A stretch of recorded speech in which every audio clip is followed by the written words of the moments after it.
산 허리까지 집들이 빽빽이 들어선 산복도로. 이곳에 오래된 집 한 채가 예술 작품이자 훌륭한 전시장이 됐습니다.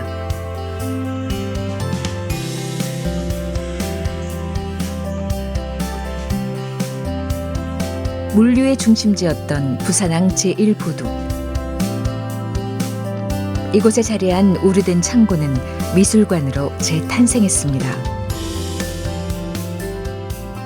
산복도로와 같이 언덕길을 지나가다 보면 지나는 우리의 몸도 같이 물결 위에 있는 것처럼 흔들리는 것을 느낄 수 있는데 그것이 이제 부산의 어떤 지형적 조건을 상징하는 단어라고 생각했어요. 그 물결 위에 있다라는 표현을 통해서 우리 각자가 처해 있는 환경과 각자의 삶이 그리고 역사와 개인이 어떻게 연결되어 있는지를 상징할 수 있다고 보았습니다.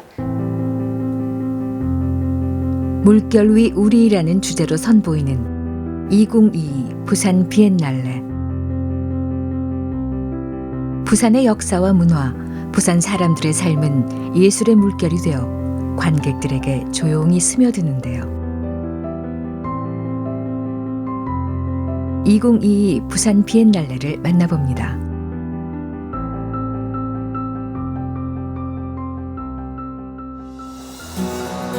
해안선을 따라 고층 빌딩이 자리한 해운대 우동.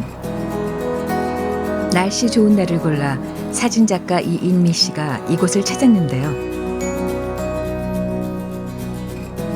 이번 비엔날레에 출품할 사진을 찍기 위해서입니다. 그녀의 곁에는 본인 키만한 대형 뷰 카메라가 늘 함께하는데요. 필름을 사용하기 때문에 셔터를 누르기 전까지 오랫동안 고민합니다.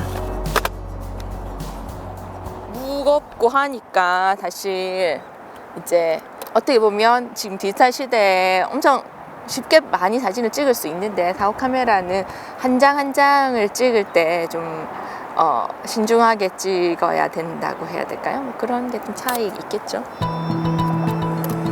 이인미 작가는 변화하는 부산의 모습을 20년 가까이 꾸준하게 사진으로 기록해 왔는데요. 그녀가 도시 건축물에 주목하는 이유는 무엇일까요?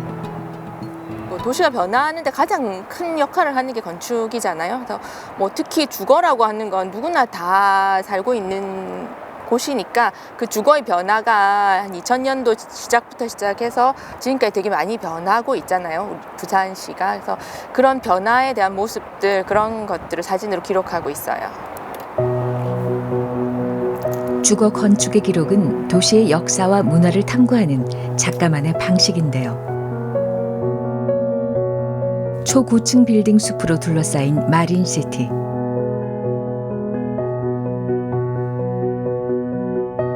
하야리아 미군 부대에서 100년 만에 우리 품으로 돌아온 부산 시민공원까지. 그간의 작품들 속에서 그녀의 생각을 엿볼 수 있는데요. 이인미 작가의 흑백 프레임 속 건축물은 기록의 의미를 넘어 그곳에 사는 사람들의 이야기를 함께 전합니다. 다시 자리를 옮기는 이인미 작가. 하늘에 닿을 듯 높이 솟은 고층 아파트는 그녀에게 무한한 영감으로 다가오는데요.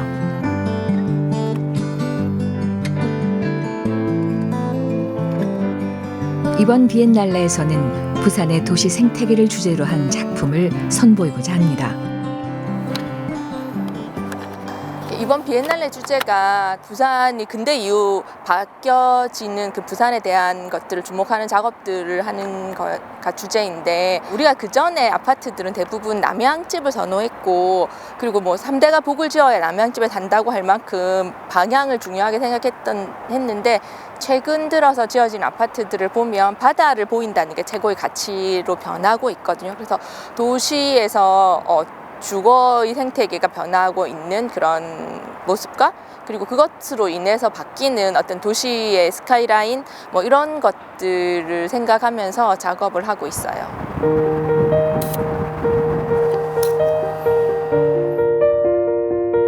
부산의 고층 아파트를 담은 시티스케이프 연작. 관객은 화려한 풍경 뒤에 가려진 도시 생태계 문제와 마주합니다. 변하지 않을 수 없는 게 도시이긴 하거든요. 하지만 자본이라든지 아니면 경제적 이유 때문에 무작정 변하기보단 앞으로 긴 시간을 두고 도시가 어떻게 바뀌어야 되는지, 어떤 부분들이 남아 있어야 되는지에 대해서 생각들을 다 같이 한번 해보자라고 하는 이야기를 전달하고 싶어요. 이인미 작가의 흑백 도시는 우리에게 삶의 터전이란 무엇인지 되돌아보게 합니다.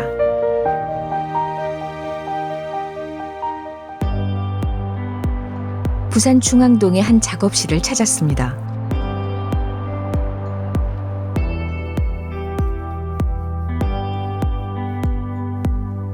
또 한 명의 비엔날레 참여 작가인 문지영 씨인데요. 커다란 캔버스 앞에 서서 작업이 한창입니다.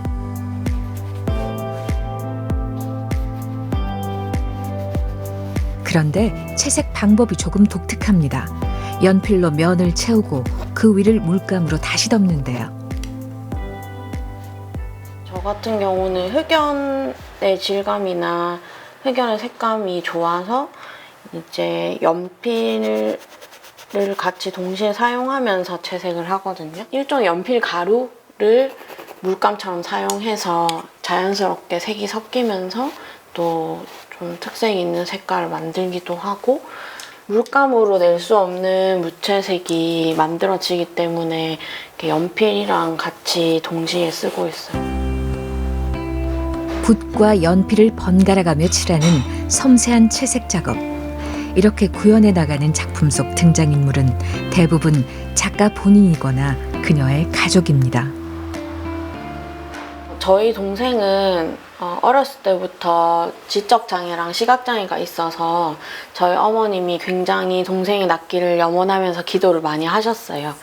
그런데 어린 제가 볼 때는 그런 맹렬하고 굉장히 맹목적인 기도가 좀 징글징글하고 이해가 되지 않는 부분이 있었는데, 남성의 경우에는 굉장히 사회적 자본이라든지 구조요청을 할 수 있는 여건이 많은 반면에 여성들은 가정 안에서 그러기 쉽지 않은 상황들에 직면해 있고, 그것들이 이러한 기도를 할 수밖에 없는 상황으로 만드는 것 같습니다.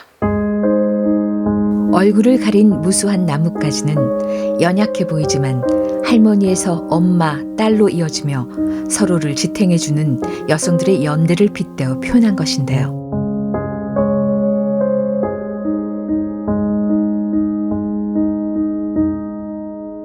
이번 비엔날레에서 선보이는 엄마의 신전 연작은 가부장 중심 안에서 절박한 상황에 놓인 여성들이 원초적인 존재에 기댈 수밖에 없었던 사회 구조에 물음을 던집니다.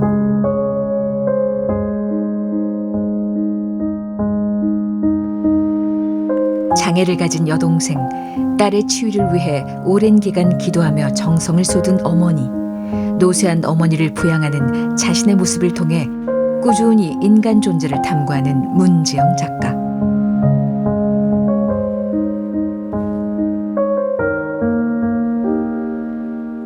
그림 속에서 저는 굉장히 심각한 표정을 짓고 있고, 저희 동생은 그 해맑은 모습을 하고 제 손을 꼭 잡아주고 있는데요. 이제 저는 장애가 있는 동생이랑 함께 자란 언니이기도 하면서 동시에 맏딸이기도 해서 어떤 돌봄의 책임이라든지 때로는 그 비장애 자매라는 데에 대한 어떤 그 죄책감 같은 것들을 안고 살아오고 있어요. 그래서 이제 그런 부분에 대해서 동생이 언니 괜찮다라고 저를 위로해주고 있는 장면을 그린 작품입니다. 강렬한 붉은 파도 위에서 구명조끼를 입고 손을 꼭 맞잡은 어린 자매의 모습은 우리에게 작지 않은 위로를 전합니다.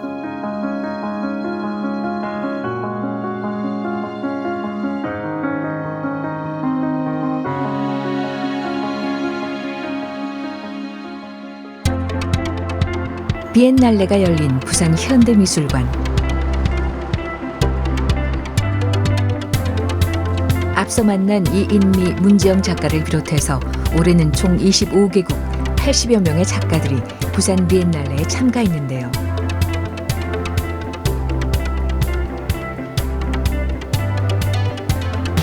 물결 위 우리라는 큰 주제 아래 이주와 여성, 자연과 도시, 기술의 변화와 로컬리티를 녹여낸 실험적인 작품들이 관객들을 맞이하고 있습니다.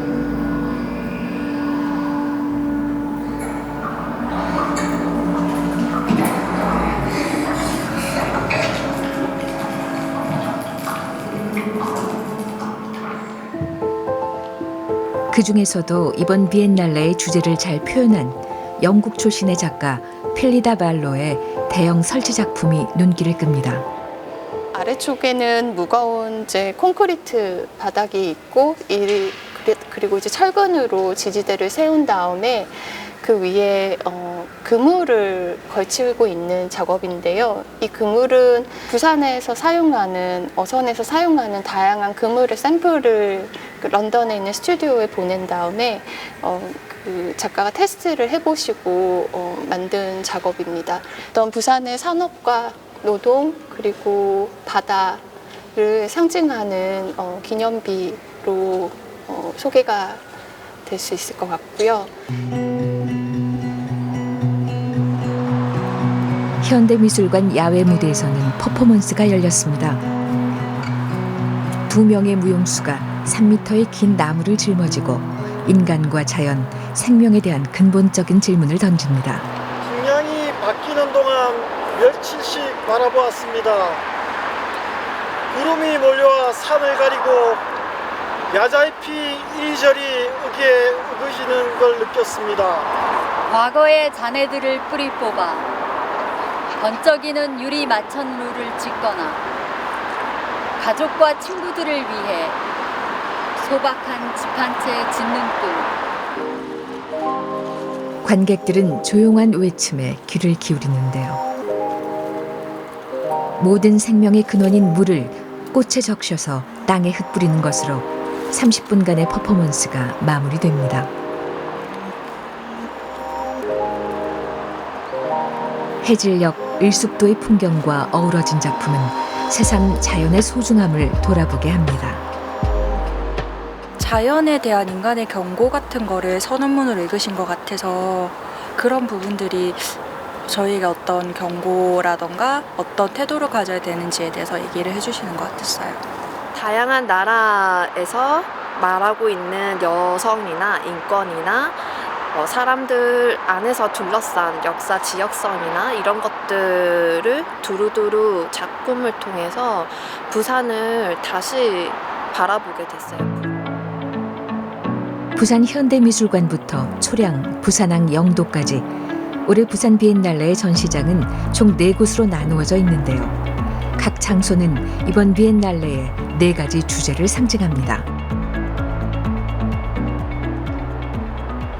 부산 현대미술관은 이미 2018년 개관 때부터 부산 비엔날레의 주요한 전시 장소로 사용되어 온과 동시에 또한 을숙도라는 특수한 환경을 갖고 있는 장소로서 의미가 있다고 보았고요. 그리고 부산항 제1부두에 있는 70년대에 지어진 창고를 이번에 처음 전시 공간으로 사용하고 또 동시에 처음 일반인들에게 개방할 수 있어서 그 의미가 큰데요.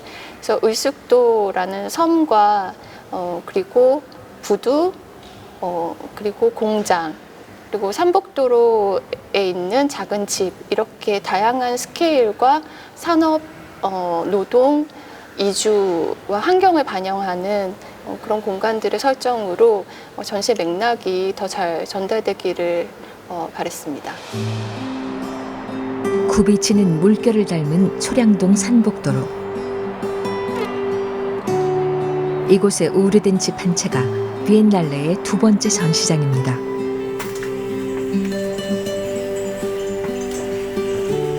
피란민들이 이주하면서 만들어진 산동네는 지금까지도 그 원형이 남아있는데요. 1층을 가로지르는 데크 길이 눈길을 끕니다. 작품을 만든 송민정 작가는 이곳을 바다로 향하는 부두라 설정하고 부산항을 통해 이주한 한 여성의 이야기를 전하고 있습니다. 이 작품 작품은 부산의 신발 공장에서 노동자로 일하고 있는 춘자와 일본인 신발 기술자의 아내 하루코의 만남을 담은 영상 작품입니다. 일본인 하루코는 남편과 함께 배를 타고 부산으로 이동을 하게 되는데요. 옆에 보이시는 영상은 부산 다대포 바다를 담은 영상입니다. 오래된 주택에 숨겨진 이야기는 호기심을 불러일으키는데요.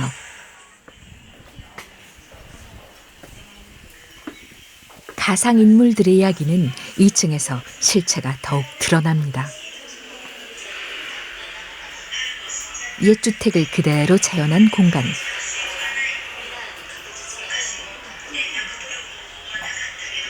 그곳에서 흘러나오는 가상의 인물 하루코의 이야기는 허구와 실제의 경계를 무너뜨리는데요.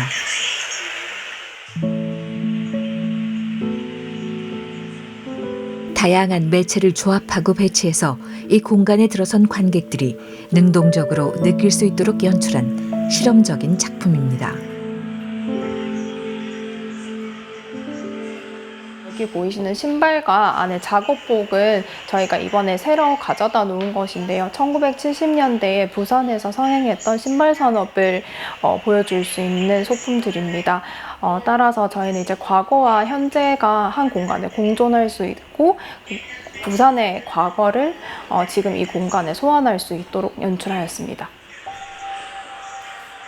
과거와 현재의 공존. 초량 산복도로의 정체성과도 많이 닮아 있는데요. 2층 주택이 품은 이 독특한 작품은 부산 근현대사 속에서 이주민과 노동자의 삶을 다시 돌아보게 합니다. 다음으로 찾은 곳은 푸른 바다가 시원하게 펼쳐진 부산항 제1부두입니다.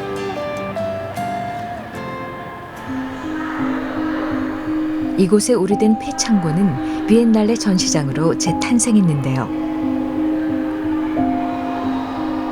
약 4,000제곱미터의 넓은 공간, 일반인들에게 처음 공개되는 이곳에서 비엔날레의 초대형 작품들을 감상할 수 있습니다.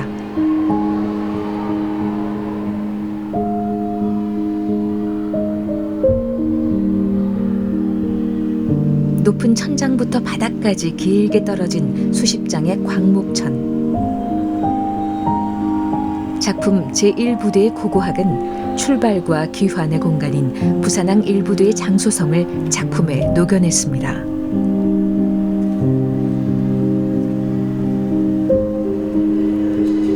작품 중앙에 놓인 나무 위의 얼굴과 가지런히 모은 두 손은 근현대사의 풍파를 오롯이 겪어낸 부산항을 향해 조용한 위로를 전합니다.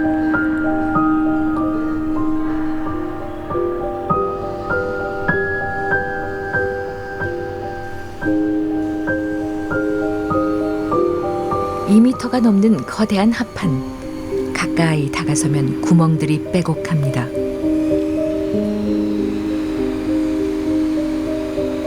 영도 출신 김도희 작가의 작품으로 배의 녹을 제거하는 일명 깡깡이 작업을 표현한 것인데요.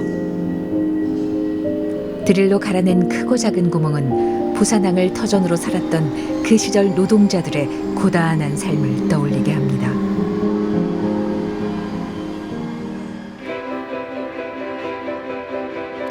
부산항 1부두는 일본의 대륙 침략 거점이자 해방 이후 전쟁 물자 수송로로 또 물류와 여객선의 통로까지 역사적 가치를 지닌 중요한 장소입니다.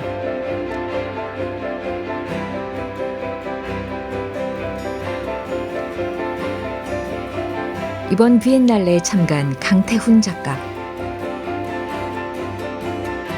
그는 대한민국 근현대사 속에서 부산항이 가진 의미에 큰 매력을 느끼고 탐구하는 작품을 선보였습니다.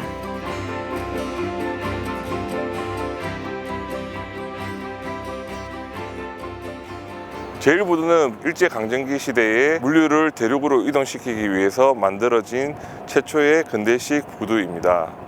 이 부두를 통해서 부산이라는 도시가 형성이 되고 그리고 그 속에서 많은 역사와 사건들이 발생하게 되었습니다. 저는 한 공간에 이런 이미지들을 동시에 조사함으로써 그 부산이라는 것을 총체적으로 느낄 수 있도록 만들었습니다. 전시장 중앙에 자리한 커다란 컨테이너, 강태훈 작가의 설치 작품인데요. 부산항의 상징 컨테이너 안으로 들어서면 5개의 빔에서 나오는 영상들이 계속해서 반복되고 있습니다.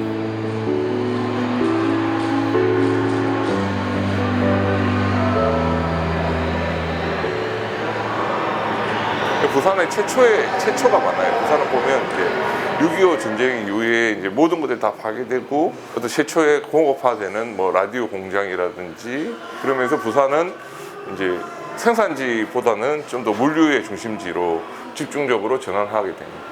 그리고 이건 이제 컨테이너 제작을 하는 거고 이제 이렇게 되면서 부산이 이제 로지스틱스를 이제 이루게 되는데요. 근데 그 와중에 또 보면 그 안에서 밀려났던 어떤 노동 문제라든지 인권 문제라든지 이제 이런 문제들이 계속 이면에는 있었던 거죠. 전쟁과 근대화, 물류의 발전으로 빠르게 성장하는 도시. 어지럽게 비치는 장면 속에서 눈길을 끄는 것은 자본주의 앞에 밀려난 사람들입니다.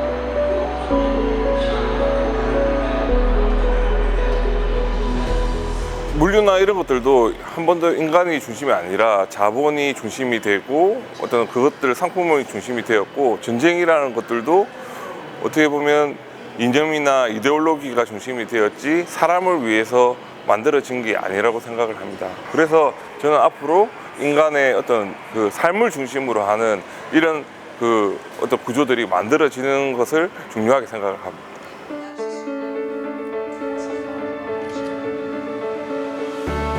물결이 모여 바다가 되듯 25개국 작가들이 참여한 2022 부산 비엔날레.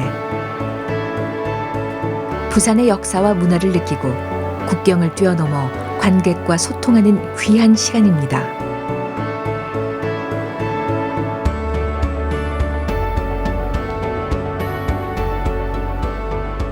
부산은 너무 매력적인 도시이고요. 또 많은 이야기를 품고 있는 도시이고 또 고립된 도시가 아니라 다른 지역 이야기들과 충분히 연결될 수 있는 자원을 많이 가진 도시라는 것을 이번 비엔날레를 준비하는 과정에서 많이 느꼈고, 그래서 앞으로 부산 비엔날레가 더욱 다양하고 실험적인 이야기들을 담아낼 수 있기를 바랍니다.